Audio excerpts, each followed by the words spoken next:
Bonzambe na bonzambe lola isa kufuta simalango tokoya koloba nzamba boye tokozwaye wapini kaka ndeko Alvin alobaka. Bienvenue à ce nouveau numéro de la voix céleste bisika bonzambe ekitaka na loyembo na maloba pe na misala.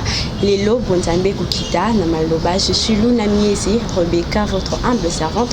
Le plaisir est pour moi de vous savoir aussi nombreux devant vos postes de téléviseurs, vos tablettes, téléphones, en train de nous suivre. Que le Seigneur vous bénisse, vous qui nous suivez, vous qui nous soutenez d'une façon ou d'une autre, que Dieu vous bénisse abondamment.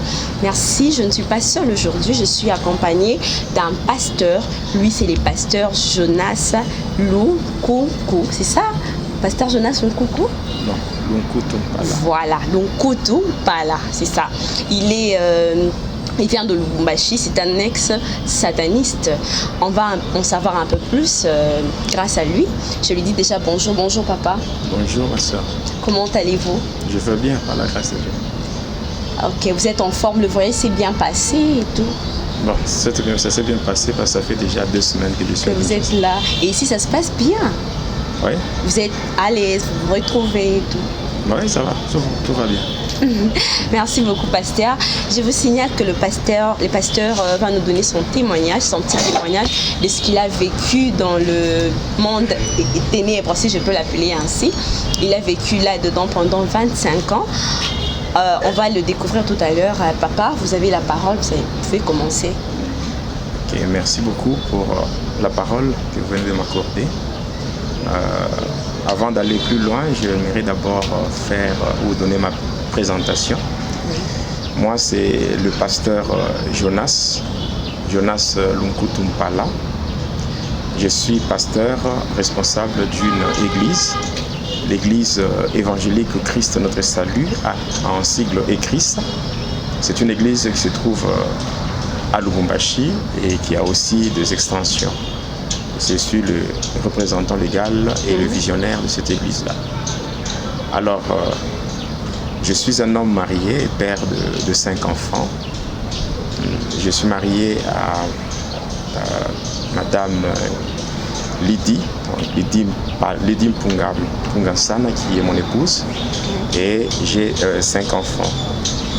Alors, aujourd'hui, si je suis là, le pourquoi de ma présence dans cette émission, c'est pour parler de mon témoignage, ma vie passée, la vie dans laquelle j'ai vécu pendant plus ou moins 25 ans, lorsque je n'avais pas encore connu le Seigneur.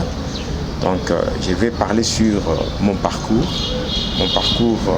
avant de recevoir Jésus-Christ, et aussi parler de ce que le Seigneur a fait quand je l'ai rencontré, ce qu'il a fait, comment il m'a délivré, comment il m'a tiré dans le bourbier du péché, comment il m'a déniché dans le gouffre de la magie, et comment il m'a tiré dans le griffe de Satan. Ça, c'est le pourquoi de ma présence dans cette émission.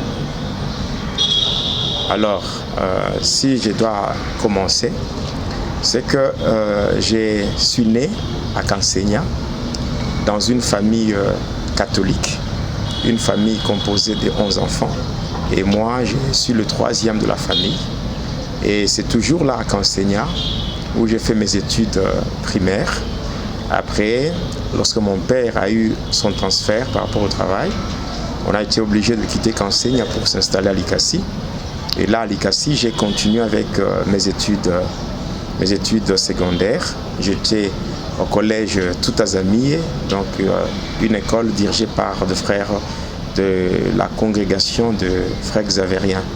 Alors là, j'étais dans la section scientifique et l'option biochimie. Et après, quand j'ai eu mon diplôme d'État, je suis allé à l'université, là où j'ai embrassé la faculté de médecine humaine. Mais cependant, quand je suis là, ou par rapport à ma présence, ce n'est pas pour parler de la médecine, mais c'est beaucoup plus parler de ce qu'a été mon passé, mon parcours en tant qu'agent de ténèbres, et aussi parler sur ce que le Seigneur Jésus-Christ a fait dans ma vie.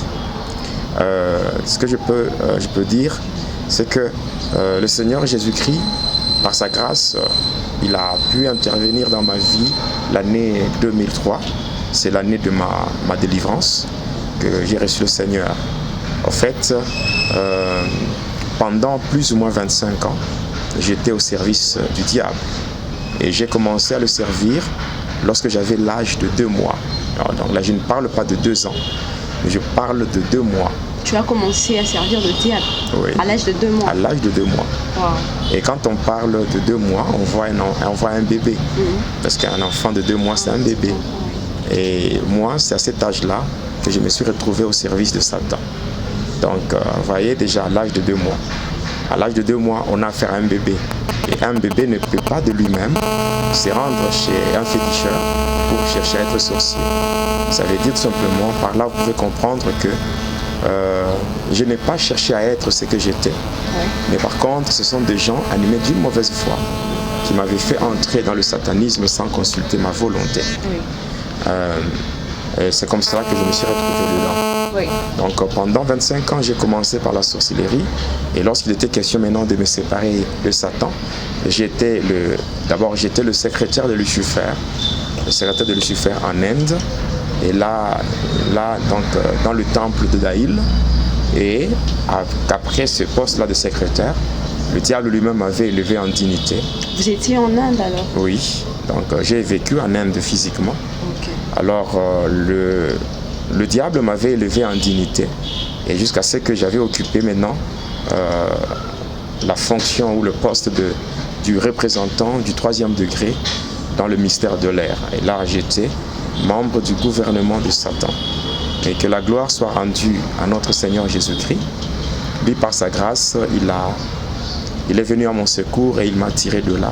Il a fait de moi un homme libre parce qu'il m'a tiré de très loin.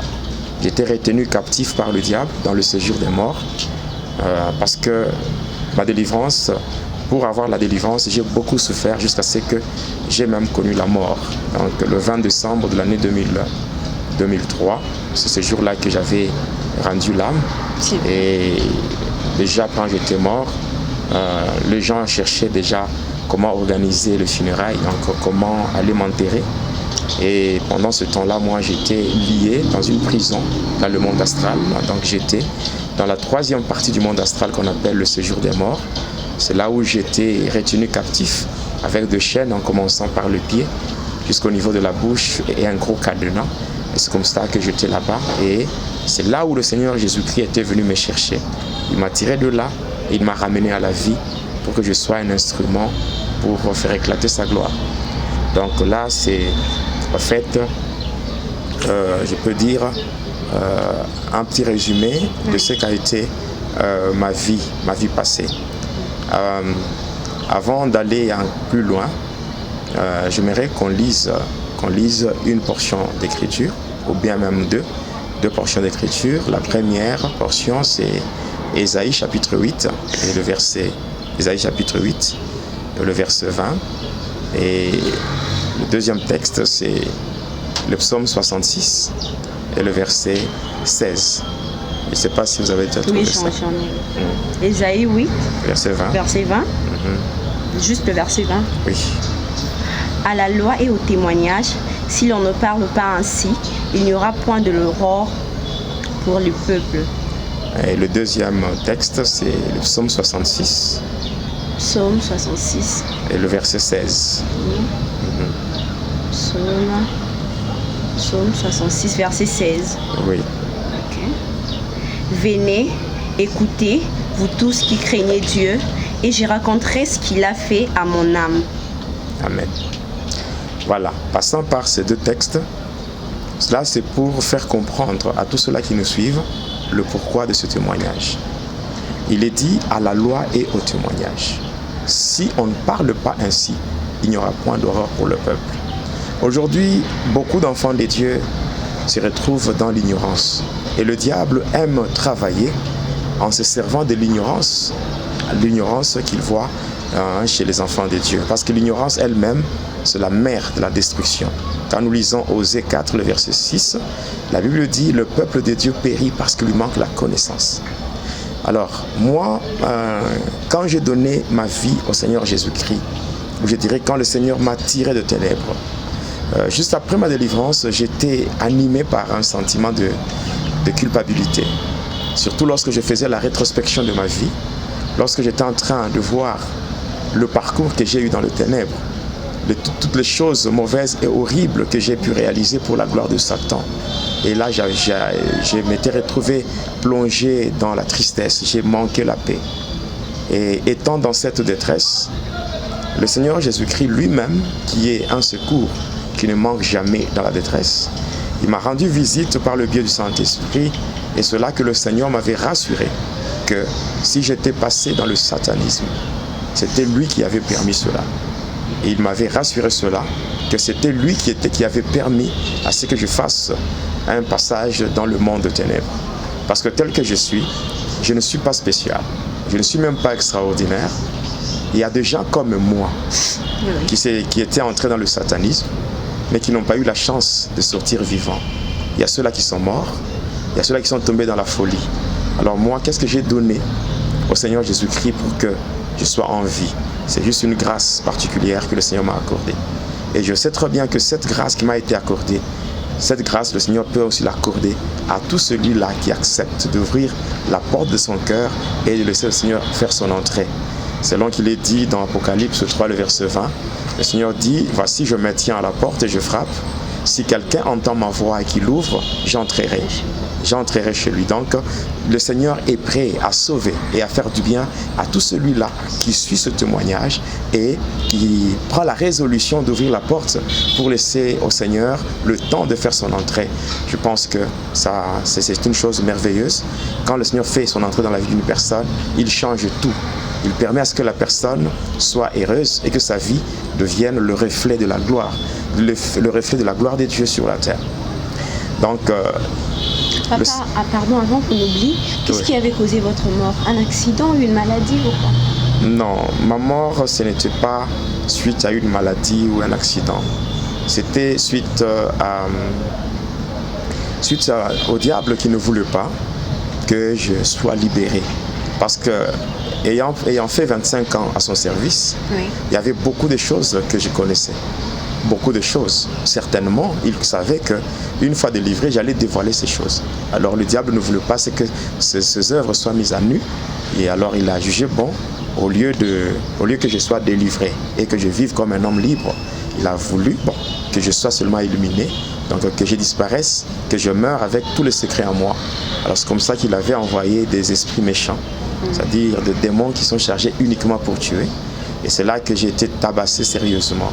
C'était où, à la maison ou... C'était dans une salle d'intercession parce qu'il y avait une veille de prière et on m'avait invité. Ah, donc à cette époque, vous partiez déjà à l'église? Non, j'étais parti à l'église donc pendant la journée, on avait prié pour moi.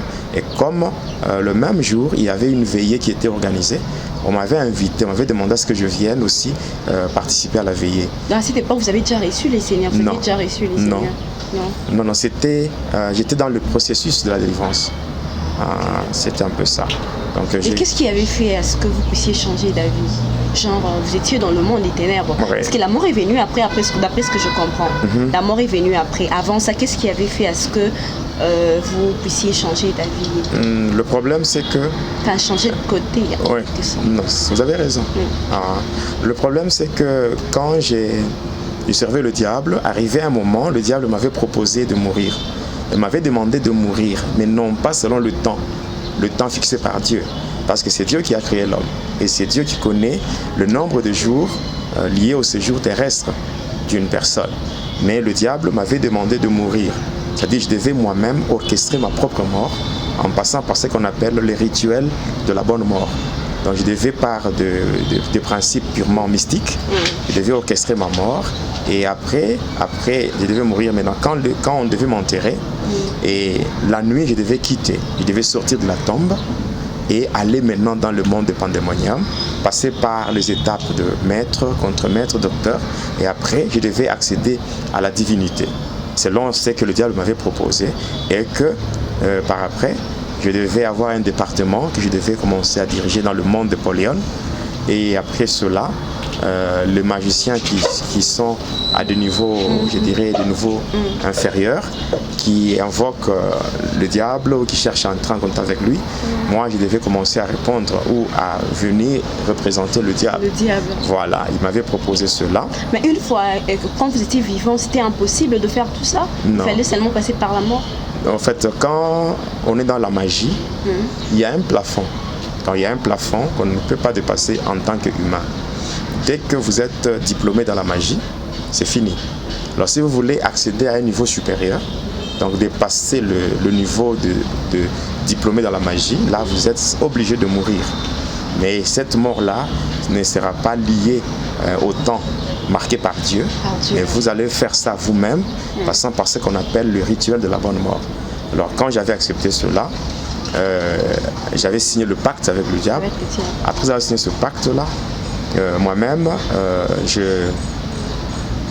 je voulais, avant de mourir, je voulais laisser un enfant. Alors quand j'avais trouvé une femme dans ce monde ici, et après, quand cette femme avait donné naissance à une fille, donc ma fille qui existe même maintenant, qui est restée à Lubumbashi. Alors après ça, il m'avait été demandé de donner 2 membres de ma famille, donc de ma famille restreinte. Et c'est là qu'il y avait un problème. Je ne savais pas quoi faire parce que, en fait, pendant qu'on servait le diable, on avait peur de lui. Tout sataniste tremble devant le diable. Alors, si je comprends bien, tous ces temps et tout, on peut s'arriver dans mon tout. Il avait fallu que ce moment-là arrive pour donner quelqu'un. Non, en fait, quelqu'un de ma famille, non. De la famille. Ah, là, c'était des gens de l'extérieur. Mais là, on a fait beaucoup de choses. On a fait des choses horribles. Ah, je le reconnais. On a fait des choses horribles, mais pour ce qui est de ma famille, c'était la première fois où on m'avait demandé de donner 2 membres de ma famille. Et ça, c'était un peu difficile. Alors pendant que je me préparais pour cela, il y avait une réunion que le diable avait organisée au Château Blanc. Et nous étions dans la réunion. Et dans cette réunion, avant d'aller, il y avait des missions différentes qui avaient été confiées aux différents satanistes. Alors lorsque nous étions dans cette réunion-là, avant de parler sur le point qui était à l'ordre du jour, il fallait commencer par donner le rapport. Chaque sataniste était obligé de passer et donner le rapport de la mission qui lui avait été confiée. Moi, j'avais donné, j'étais le 9e candidat, mais arrivé à la 15e personne, c'était un sataniste d'origine togolaise qui était là. Pendant que... C'était en Inde? Non, là, j'étais dans le Château Blanc. Je crois dans le témoignage, je vais parler sur ces différentes maisons sataniques. Alors, quand nous étions là, l'homme qui donnait le rapport, ce Togolais-là, il avait dit qu'il avait échoué. Et le diable était furieux, il était vraiment furieux et curieux de savoir le pourquoi de l'échec. C'est ainsi qu'en voulant parler sur ce qui avait causé son échec, il avait par erreur cité le nom de Jésus-Christ. Le diable, non la personne. Oui, avait cité le nom. Et juste quand il avait cité ce nom-là, nous tous qui étions dans la salle, nous étions projetés. On était tombés par terre et même le diable était tombé de son siège, il était par terre. Et à la fin de la réunion, nous étions rentrés. Maintenant, quand j'étais rentré dans le monde des humains, c'est là que je faisais ma petite analyse. Je me disais que, le diable nous avait dit que sa puissance était au top. Et que, de 2, j'avais un ultimatum qui m'avait déjà imposé de donner les 2 membres de ma famille. Et la date limite, c'était le 3 février, donc le 5 février de l'année 2003. Alors, quand j'ai fait l'analyse, je m'étais dit, donc, lui qui nous disait que sa puissance était au top, comment il était tombé juste parce qu'on avait cité un nom? Alors, c'est par là que j'avais compris qu'en dehors de la puissance de Satan, il y avait une autre puissance qui dépassait celle de Satan. Et cette puissance est cachée dans le nom qu'on avait cité, le nom de Jésus. Alors, je m'étais dit, si je me mettais à chercher ces noms-là, certainement j'aurai ma délivrance. Non seulement j'aurai ma délivrance, mais aussi l'ultimatum qui était sur moi allait tomber. Et c'est comme ça que j'ai pris la résolution de chercher Jésus. Alors j'ai cherché Jésus, je suis entré dans 23 églises et je n'avais pas trouvé la délivrance. Ce n'est que quelque part dans une petite église où j'étais parti, et il y avait les intercesseurs dans une salle. C'est quand j'étais là, c'est là que le Seigneur s'était manifesté. Parce que dans les 23 églises où je passais, quand je partais là-bas, c'était pour la délivrance. Mais à ma grande surprise, les démons qui étaient en moi, parce que j'en avais au moins 406, les démons qui étaient en moi tabassaient tout le monde. Et les gens fuyaient et me laissaient seul à l'église. Et à la fin, on m'échassait même des églises. Mon problème était à la une, à Likasi. Donc, les gens m'échassaient même. Il y avait même des pasteurs qui m'échassaient de leurs églises parce qu'ils avaient peur, d'être tabassés par les démons. Voilà, là c'est le pourquoi, donc le pourquoi du changement de position par rapport à mon ancienne vie. Alors, ce témoignage ici, je le donne avec des objectifs bien précis. Premièrement, je disais que le fait que j'ai vécu dans le ténèbre et que le Seigneur avait autorisé, il avait permis que je fasse un passage dans ce monde-là, et lui, il a permis que je sois dans ce monde et que je découvre tout ce qui se passe dans l'au-delà, tout ce qui se passe dans le monde de Satan. Et au moment opportun, lui-même, il me délivre afin que je vienne parler à son peuple sous forme d'un témoignage pour apporter une certaine lumière. Il est dit à la loi et au témoignage. Quand on voit la loi, on voit la parole de Dieu, comme dans le livre de Josué, Josué chapitre 1er, le verset 8, la Bible dit ceci, que ce livre de la loi ne s'éloigne point de ta bouche, mais dites-le jour et nuit pour agir fidèlement selon ce qui est écrit. C'est ainsi que tu réussiras et tu auras du succès dans ce que tu entreprendras. Donc, quand on dit à la loi et au témoignage, nous voyons la première partie, c'est la loi, qui est la parole de Dieu. Mais l'édification ne se limite pas seulement à la parole de Dieu. Il y a aussi le témoignage. Il y a des expériences que certaines personnes ont vécues. Et au final, le Seigneur s'est manifesté pour libérer ces gens-là, afin qu'ils viennent parler, pour ajouter une certaine connaissance à ceux-là qui ont la loi. Vous savez, il y a des gens qui ont fait la théologie, des gens qui sont des docteurs en théologie, ou je dirais même qui ont des diplômes en théologie. Mais il y a des choses qu'ils n'ont pas. Donc des choses qui échappent aux théologiens, même aux gens qui ont la connaissance de la parole de Dieu. Et le Seigneur permet aussi à la loi qu'on ajoute aussi le témoignage. Donc, le Seigneur a voulu que ça soit comme cela. Parce que quand vous prenez la Bible, de la Genèse jusqu'à l'Apocalypse, vous allez vous rendre compte qu'il y a des choses qui se passent dans ce monde, mais des choses qui se passent même dans l'au-delà, mais qui ne sont pas mentionnées dans la Bible. Alors, c'est ainsi que le Seigneur lui-même permet à ce que certaines personnes fassent certaines expériences dans le ténèbre, ou même certains chrétiens qui font des expériences. Quelqu'un a été pris par le Seigneur, et le Seigneur a permis que la personne voie le monde de ténèbres. Le Seigneur a permis que la personne puisse faire une visite au ciel, visiter le paradis. Et les gens reviennent et ils donnent le témoignage sur le paradis, le témoignage sur le ciel. Et tout ça, c'est le Seigneur lui-même qui veut à ce que, à la loi, qui est aussi le témoignage qu'on ajoute à la loi pour fortifier et aussi affermir les enfants de Dieu. Le témoignage est là pour attester la véracité de la loi. Donc la parole de Dieu, il y a certains éléments concrets du témoignage qui peuvent attester la véracité de la parole de Dieu. Donc, parmi les objectifs, le premier objectif, c'est d'apporter une correction à mon témoignage. Comment une correction? Parce que je sais, il y a mon témoignage qui est sur Internet. Quand je vois, par exemple, je peux voir les sites comme Casarema. Casarema fait passer mon témoignage. Il y a Voice of Congo, il y a Pain du Soir, il y a beaucoup de gens. Quand je dis correction, premièrement, c'est qu'il y a mon témoignage qui a été trafiqué. Trafiqué où on a dû ajouter à mon témoignage des éléments que je n'ai jamais donnés. C'est vrai? Oui, quand vous entrez par exemple dans le site mcr.org, donc Mission chrétienne pour le réveil, ils ont pris mon témoignage, la version audio que j'avais donnée dans une église. Ils ont pris mon témoignage et ils ont mis ça par écrit. Premièrement, sans ma permission. Sans votre permission. Et de deux, ils ont ajouté des choses qui n'ont rien à voir avec moi. Ils ont ajouté les problèmes des hommes politiques, ils ont ajouté les problèmes des hommes politiques, ils ont ajouté les problèmes de Kadhafi et tout et tout. Moi, je n'ai jamais témoigné sur Kadhafi, je n'ai jamais témoigné sur les hommes politiques, je ne l'ai jamais fait. Mais ils ont ajouté Et le comble de tout ça, c'est qu'ils ont eu l'audace de m'appeler. Après avoir fait tout cela, ils m'ont appelé au téléphone pour me dire ceci. Désormais, si tu reçois des appels, on te pose la question de savoir que c'est toi le pasteur Jonas, tu dois refuser. Je dis refuser pourquoi? Oh non, parce que le Seigneur nous a donné des puissantes révélations, passant par ton témoignage, et ainsi à partir de là, tu es devenu un homme à abattre. Alors tu dois renoncer. Donc vous imaginez des gens qui prennent le courage de me demander à moi de renoncer à mon identité, de renoncer à mon témoignage.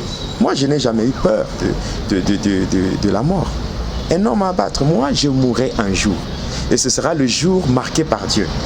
J'ai déjà été empoisonné à cause du témoignage, ça fait 9 fois. Comment empoisonner? Mais je ne suis pas mort, je suis là. À votre avis, pourquoi ces sites ont fait tout ça? Ces sites qui ont rajouté des trucs sur votre témoignage, qui ont publié votre témoignage? C'était pour attirer la curiosité des internautes, je pense. Et aussi avoir plusieurs vues. Et comment avez-vous réagi par rapport à ça, sachant que ce n'était pas les choses que vous avez dites? C'est pour cela que j'ai décidé de venir. J'ai contacté le frère Alvin. On en parlait. Hier, il est venu me voir à l'hôtel, là où je suis. Il est venu me voir à l'hôtel, nous avons parlé. Je lui ai parlé sur le pourquoi de ce témoignage. Donc, j'ai besoin de corriger. Et puis, le témoignage, donc la première version de mon témoignage, qui est, je dirais, la version audio. C'est une version qui est incomplète. Incomplète dans le sens que c'est un témoignage que j'avais donné dans une église. Et j'étais lié au temps. Donc, j'ai été obligé de donner l'essentiel par rapport au temps qui m'avait été donné. Alors, c'est pour cela que le témoignage est incomplet. Il y a certaines églises où je suis parti, on m'a donné suffisamment du temps. J'ai eu à témoigner, à donner beaucoup de détails. Même ici à Kinshasa, j'ai déjà témoigné, même avec le frère Alain Moloto. On a travaillé avec lui dans l'année 2011 dans son ministère Eden, donc ensemble pour la délivrance de la nation. On a eu à passer avec lui dans certaines chaînes. Et aussi, j'ai eu à travailler comme orateur à Maïcha Park, dans une des éditions d'Eden. Donc il y a certains éléments que les gens suivent, mais qui ne se retrouvent pas dans la version audio qui est sur Internet. Il y a beaucoup de gens qui ont pris ça parce que l'église où j'avais travaillé, j'avais donné ce témoignage, c'est la nouvelle cité de David, donc la NCD qui se trouve à Lubumbashi. Et cette église a une chaîne de radio et de télévision. Et c'est Hosanna NCD Voice. C'est cette chaîne-là qui avait enregistré le témoignage. Ça a été gravé sur de disques. Et après, ça a été vendu. Il y a des gens qui ont pris ça, qui ont mis dans des flashs, qui ont mis dans des cartes mémoire. Donc ils ont fait de l'argent avec ça? Oui, il y a beaucoup de gens, mais il y a beaucoup de gens qui sont venus même me voir pour me dire clairement combien d'argent ils ont eu passant par mon témoignage. Mon témoignage se vendait donc à Lubumbashi, mais maintenant on continue à vendre dans des bureautiques et ça se vend. Et quand j'étais en Afrique du Sud, à Cape Town, d'abord à Johannesburg, j'ai trouvé mon témoignage qui se vendait, même à Johannesburg, à Cape Town, à Durban, partout là le témoignage est vendu. De tout ça, vous n'avez rien reçu de leur part? Non, rien, parce que en fait, pour être honnête, ça ne m'intéresse pas. Ça ne m'intéresse pas dans le sens que moi, je ne donne pas le témoignage pour avoir l'argent, ou je ne fais pas de mon témoignage une source lucrative, non. Non, mon témoignage, je le donne pour marquer ma gratitude au Seigneur Jésus-Christ par rapport à la délivrance qu'il m'a accordée par la grâce. C'est ainsi c'est dans le texte que vous avez lu, dans le psaume 66, David est en train de dire, le verset 16, il dit « Venez, écoutez, vous tous qui craignez Dieu, et je raconterai ce qu'il a fait à mon âme. » Donc, passant par le témoignage, je ne fais que raconter ce que le Seigneur a fait à mon âme. Quel que soit le nombre d'années que j'ai passé au service de Satan, c'était un calvaire. C'était, je dirais, j'étais un esclave. Même quand on voyait aujourd'hui des satanistes ou des gens qui se font de l'argent à gauche, à droite, on peut les voir et commencer même à envier ce qu'ils ont comme vie. Mais en réalité, si vous allez les voir en privé, mais ces gens souffrent. Ils souffrent parce qu'ils n'ont pas la paix. Donc pour être heureux dans ce monde, il faut avoir la paix du cœur. Et cette paix, il n'y a que le Seigneur qui peut donner. Lui qui est le prince de la paix, ce n'est que lui qui peut donner la paix. Il y a des gens qui ont l'argent, qui ont tout, mais qui n'ont pas la paix. Il y a des gens qui vivent dans des rituels compliqués. C'est ainsi que vous pouvez voir quelqu'un qui a beaucoup d'argent, mais il ne donne pas facilement. Il ne donne pas facilement parce que le moyen par lequel il obtient cet argent, ce sont des choses compliquées. Il faut pour avoir ça. Et comment est-ce que je peux donner facilement. Donc c'est un peu ça. Donc, s'il vous plaît, essayez un peu on retourne un peu derrière, essayez un peu de nous parler de votre enfance. Vous avez reçu, je ne sais pas moi, ces pouvoirs à 2 ans, 2 mois. À 2 mois. Oui, à 2 mois. Comment expliquer ça? Un bébé, c'était à travers qui? C'était comment ça s'est passé? Ok. Oui. Donc, parce que si je comprends bien, vous voulez dire par là qu'il y a aussi de petits bébés qui sont déjà ensorcelés, qui ont de pouvoirs. Oui. Comment expliquer cela? Je commence avec la deuxième pour terminer avec la première question. C'est que l'homme, c'est un esprit qui habite dans un corps. Quand vous regardez une personne, vous voyez ce que vous voyez, c'est le corps qui est en fait une enveloppe, son apparence extérieure. Mais en réalité, l'homme lui-même, c'est un esprit qui vit dans un corps. Voilà pourquoi le Saint-Esprit de Dieu, qui est l'Esprit de Dieu, vient aussi habiter dans le corps pour vivre dans une symbiose avec l'esprit de l'homme. Quand nous lisons 1 Corinthiens 6, le verset 19, la Bible dit « Ne savez-vous pas que votre corps est le temple du Saint-Esprit qui habite en vous et que vous ne vous appartenez plus à vous-même » Ici, quand on dit l'Esprit de Dieu qui habite dans le corps qui est le temple du Saint-Esprit, cela ne veut pas dire que quand l'Esprit de Dieu vient habiter dans l'homme, l'homme lui-même meurt. Non. C'est-à-dire, l'homme, d'abord, il est dans son corps, le Saint-Esprit vient habiter dans ce corps-là, et maintenant, les deux vont vivre dans une symbiose spirituelle. C'est-à-dire, le Saint-Esprit et l'Esprit de l'homme vont fusionner pour former un seul esprit. Quand nous lisons 1 Corinthiens 6, le verset 17, la Bible dit « C'est lui qui s'attache au Seigneur, il est avec lui un même esprit. » La même chose, quand un bébé est là, il a son esprit. Mais cependant, lorsque ce bébé est possédé ou est démonisé, c'est-à-dire que les mauvais esprits viennent trouver logement dans son corps, à ce moment-là, l'esprit sera mis en otage, pris en otage, et ce sont maintenant les démons qui ont trouvé logement dans le corps de l'enfant, qui vont maintenant pousser l'enfant à faire des choses qui peuvent même dépasser l'entendement humain. C'est comme ça qu'on a des enfants compliqués. Et comment le savoir en fait? Comment savoir que ces petits bébés... Oui, là c'est par la révélation. La révélation. Et parce que pour détecter la présence de démons dans une personne, il y a 2 méthodes. La première méthode, c'est le discernement. Le discernement qui est un don spirituel qui n'est pas accordé à tout le monde. Et la deuxième méthode, c'est ce qu'on appelle l'observation. On observe les symptômes. Donc c'est ainsi que dans les églises, par rapport à la matière liée au combat spirituel, le pasteur doit enseigner ces choses, expliquer comment détecter la présence des mauvais esprits dans une personne passant par l'observation. Donc par l'observation, je crois que dans les émissions que nous allons faire, je vais parler avec beaucoup de détails. Je vais donner les différents domaines de vie. Et là, comment détecter la présence des démons dans chaque domaine. Et là, on peut facilement découvrir, même si on n'a pas le don de discernement, on peut voir et reconnaître que tel enfant est utilisé dans le ténèbre. Alors, pour ce qui est de la première question, c'est que moi, je viens d'une famille de chefs coutumiers.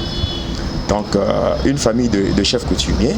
Et par rapport à ça, c'est que dans la sorcellerie, au niveau de la famille élargie du côté paternel, on cherchait un enfant qu'on devait préparer dans la sorcellerie pour que cet enfant devienne un chef coutumier dans les jours à venir. Et la malchance était tombée sur ma mère. Et à cette époque-là, ma mère attendait famille, c'est-à-dire elle était enceinte. Et c'est comme ça que eux s'étaient arrangés pour envoûter ma mère sans qu'elle le sache et voler par des voies mystiques l'enfant qu'elle portait. Et cet enfant a été transféré dans le monde des sorciers. Et le monde des sorciers n'est pas à confondre avec le monde de Satan. Parce que quand on parle de monde des sorciers, c'est un monde transitoire. C'est-à-dire quand on quitte le monde des humains pour accéder au monde de Lucifer, on passe par le monde des sorciers. C'est un monde transitoire. Alors quand on m'avait l'enfant qui était dans le ventre, qui était volé et transféré dans le monde des sorciers, c'est moi. C'est de cette manière-là qu'on m'avait pris. Et arrivé dans le monde des sorciers, le sorcier me voyait avec une apparence féminine. Et selon la coutume, on ne pouvait pas introniser une femme comme chef coutumier. Et c'est ainsi qu'on m'avait abandonné comme un esprit errant. Parce que les sorciers, ils savent détruire, mais ils ne savent pas réparer. S'ils savaient réparer, du fait que j'étais devenu inutile pour eux, ils n'avaient qu'à me prendre et me ramener de là où ils m'avaient tiré. Mais comme eux ne savent pas réparer, c'est ainsi qu'ils avaient jugé bon de m'abandonner comme un esprit errant. Et ainsi, les démons maintenant qui quittaient le monde de Lucifer pour venir dans le monde des humains faire le mal, accomplir la volonté de Satan. Parce que la volonté de Satan, ce n'est que le mal. Alors ces esprits-là qui quittaient le monde de Lucifer pour venir dans le monde des humains, eux aussi transitent par le monde des sorciers. Et c'est en passant par là qu'eux m'avaient repéré. Après m'avoir repéré, ils m'avaient capturé. Ils m'avaient pris, non pas pour me ramener dans le monde des humains, ils m'avaient pris pour me conduire dans le monde de Lucifer. Et ce monde-là, ce qu'on appelle le monde de Pandémonium, c'est un monde qui est divisé en 3 parties. Il y a le monde de Tartarus, c'est-à-dire l'endroit où le diable règne ensemble avec les anges déchus, donc les anges qui avaient été chassés avec lui du ciel. Ils sont là dans ce qu'on appelle le monde de Tartarus. Et le monde de Tartarus n'est autre que le 2e ciel. C'est-à-dire quand nous regardons comme ça le ciel, ce ciel que vous voyez, c'est le 1er ciel. Après ce ciel vient le 2e ciel. Après le 2e ciel vient le 3e ciel. Le 3e ciel, c'est ça maintenant, le ciel de Dieu. Et le diable, lui et ses acolytes, les anges déchus, ils habitaient aussi dans le 3e ciel, mais suite à leur rébellion, ils ont été chassés. Et quand ils sont tombés, ils ne sont pas venus directement sur la terre, mais ils se sont arrêtés dans le Zer. Et alors là, c'est ce qu'on appelle le monde de Tartarus.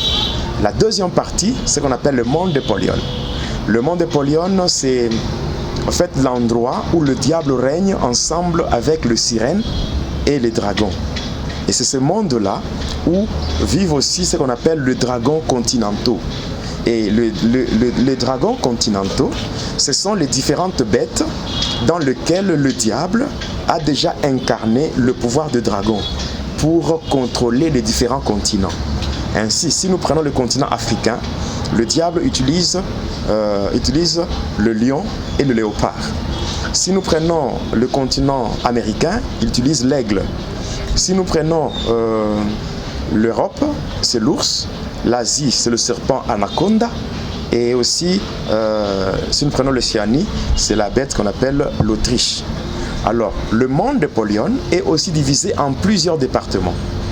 Il y a ce qu'on appelle le monde Armstrong, qu'on appelle en d'autres termes le domaine marial. Pourquoi on appelle ça domaine marial? Parce que c'est un monde qui est dirigé par une dame de ténèbres qui répond au nom de Marie Marguerite. Malheureusement, cette dame de ténèbres, elle est vénérée dans l'église catholique sous le nom de la Sainte Vierge Marie, Mère de Dieu.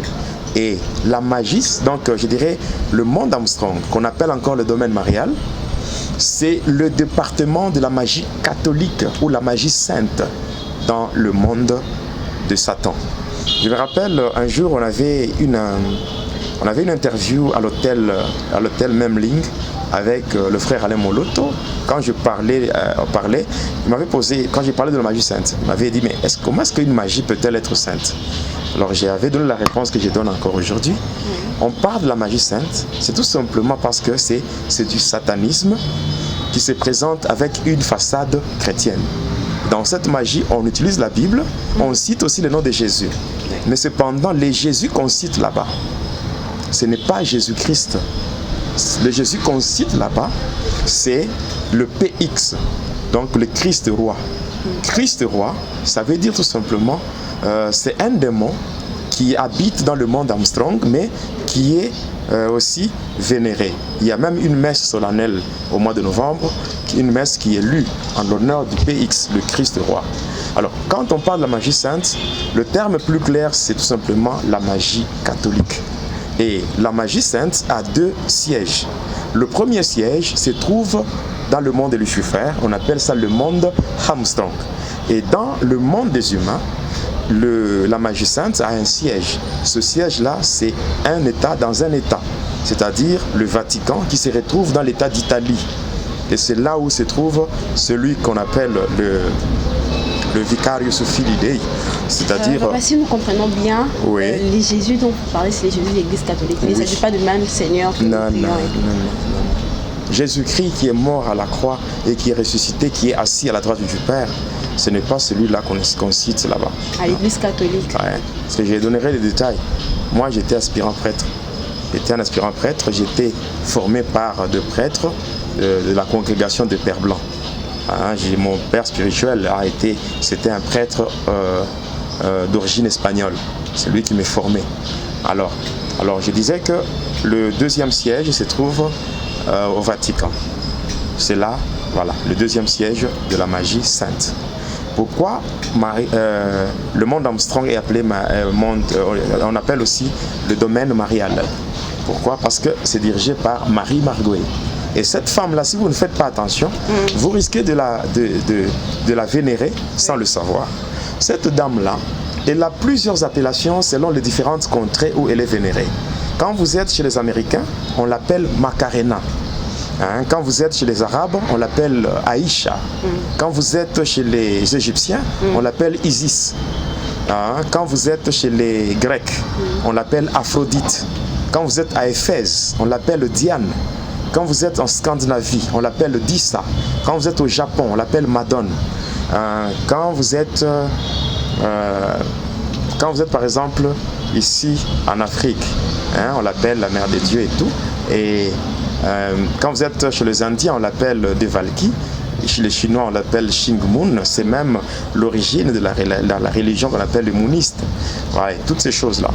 Alors, cette femme-là, qui est Marie Marguerite, elle a une influence, et je parlerai de cette dame de ténèbres lorsqu'il sera question de parler avec le détail sur la magie sainte.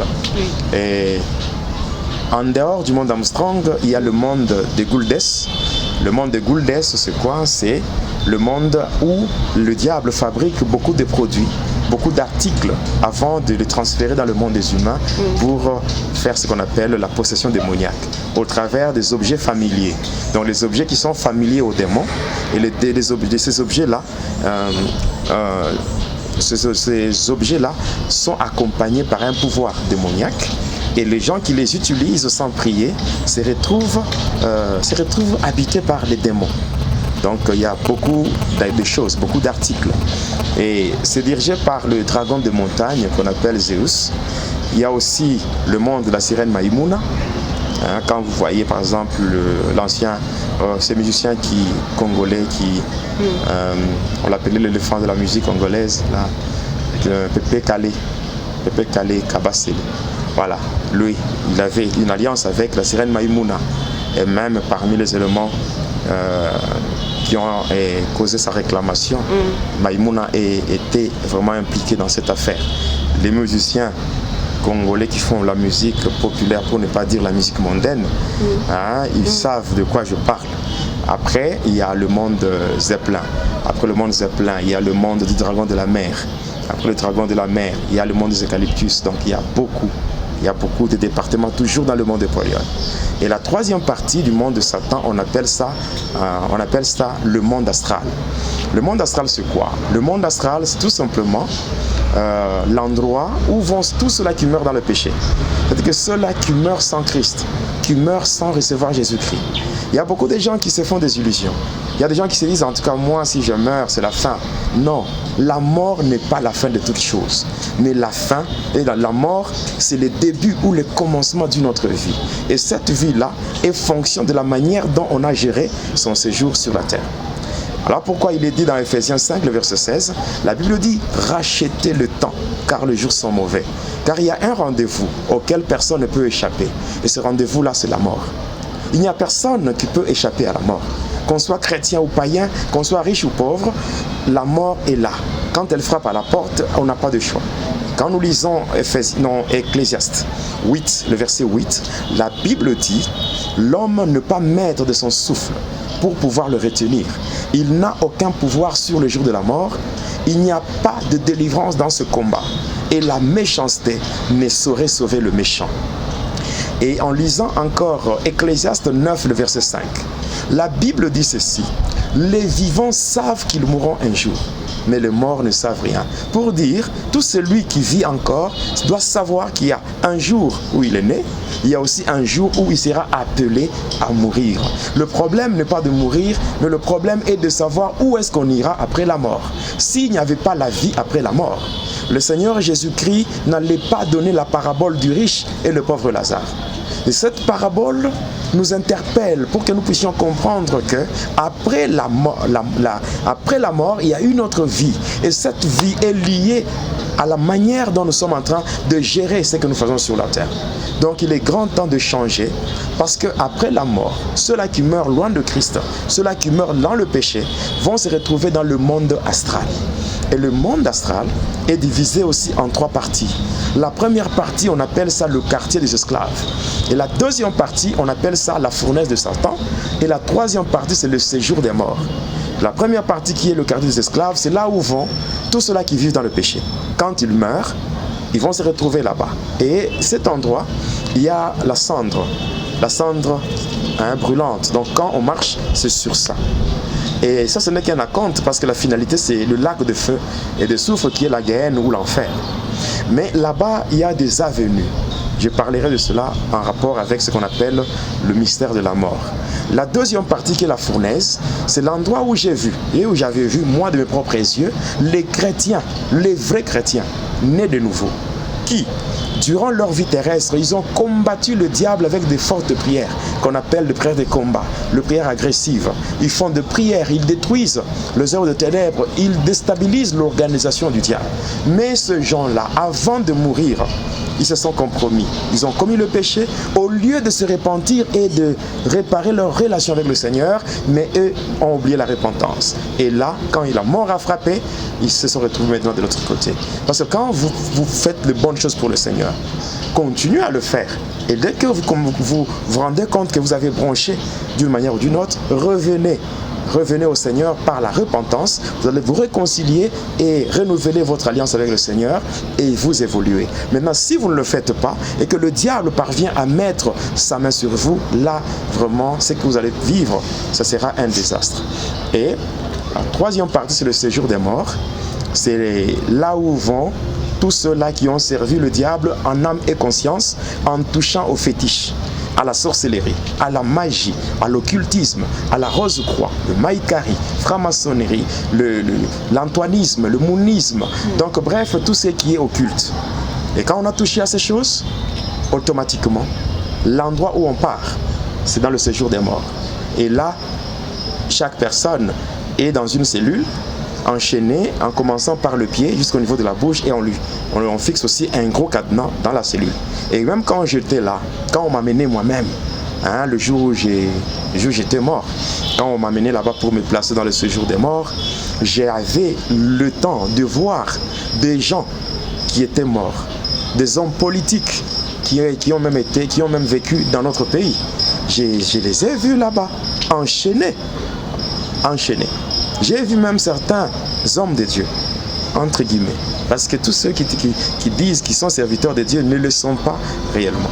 J'ai vu des gens, ici dans ce monde, ici, on est en train de parler d'eux, il y a même des gens qui sont même vénérés, croyant qu'ils ont vécu dans le bon, mais je les ai vus là-bas, enchaînés. Le problème, c'est que quand le Seigneur m'a fait grâce de revenir à la vie, il ne m'a pas donné la permission de citer le nom des gens. Si la permission m'avait été accordée, là je l'aurais fait, donc j'aurais cité le nom de ces gens-là. Voilà. Maintenant, là je viens de donner l'organisation du monde de Pandémonium, là où on m'a mené. Donc j'ai parlé de donc, monde Tartarus, où le diable règne avec ses anges, monde de Polion, le diable règne avec les sirènes des dragons, et enfin, il y a ce qu'on appelle le monde astral, là où vont ceux-là qui meurent dans le péché ou loin de Christ. Maintenant, là où on m'avait amené moi, c'était dans on m'avait conduit dans la deuxième partie, qui est le monde de Polion, et précisément dans le département qu'on appelle monde Hamstrong, ou département de la magie catholique. Lorsqu'on m'avait fait entrer là-bas, et là, il fallait entrer dans ce qu'on appelle le Santeria. Le Santeria, c'est quoi? Le Santeria, c'est l'endroit où se trouvent tous les saints qui sont vénérés dans la litanie catholique. Dans la litanie catholique, il y a 2 saints qu'on cite là. Oui. Voilà. Ils se retrouvent dans un endroit du monde Armstrong qu'on appelle le Santeria. Alors moi, il fallait entrer là-bas. Et pour y entrer, on a dû déchiffrer un code, le code de Ifako Kriska Fekasitano Kafeta. Bon, ce n'est pas bien sûr une formule magique que quelqu'un peut imiter pour se retrouver les dents. Là, c'est juste un code qu'ils utilisent là, donc le code pour accéder au Santeria. Après avoir déchiffré cela, on avait maintenant l'accès au Santeria. Arrivé là, au Santeria, c'est là où il y a aussi même les différentes divinités telles que Oladumar, Shango, Obatala, Babanuhaye. Il y a, celle qu'on appelle Marie-Rose, c'est-à-dire Marie Auxiliatrice. Il y a aussi celle qu'on appelle la déesse de l'impossible, Sainte Rita, et aussi la chambre même de Marie Marguerite. Alors maintenant, quand j'étais là, comme on continuait à me voir toujours avec une apparence féminine, et ainsi un prénom féminin m'avait été attribué. Le prénom c'était Nathalie. Nathalie, c'était le prénom qui m'avait été donné dans le monde Armstrong. Et par après, on m'avait présenté auprès d'une mère, celle qui devait me faire grandir. Son nom c'est Marie-Madeleine. Dans le domaine mystique, on l'appelle la dame des toilettes. Et c'est elle maintenant qui devait me prendre pour aller avec elle. Mais avant d'aller avec elle, il fallait faire un pacte. Et pour faire ce pacte-là, elle avait pris un outil tranchant. Elle s'était blessée au niveau de la cheville. C'est une sirène. Donc, après, on avait pris une coupe, une sorte de calice, et on avait rempli la coupe avec ce sang-là. Et après, on me l'avait donné, et je devais boire le sang d'une sirène, et c'était comme ça qu'on devait conclure le pacte. Et j'avais bu le sang de la sirène. Après avoir bu le sang de la sirène, c'est comme ça qu'elle m'avait pris. Et ainsi, moi et elle, on avait quitté le monde Armstrong pour aller maintenant dans son département à elle, qui se trouve au fond de la mer Méditerranée. En fait, moi, spirituellement, j'ai grandi au fond de la mer Méditerranée, c'est-à-dire dans le monde spirituel sous-marin. C'est là où j'ai vécu avec cette dame-là de ténèbres. Et je ne sais pas s'il y a une question avant de continuer. Allez-y. Ok. Alors, après ça, moi j'étais resté là-bas. Maintenant, dans ce monde ici, le monde des humains, ma mère avait de nouveau conçu. Et là, quand elle avait conçu, quand la grossesse était presque à terme, c'était à Kansenya. Et mon père devait quitter Kansenya pour effectuer un voyage vers Likasi.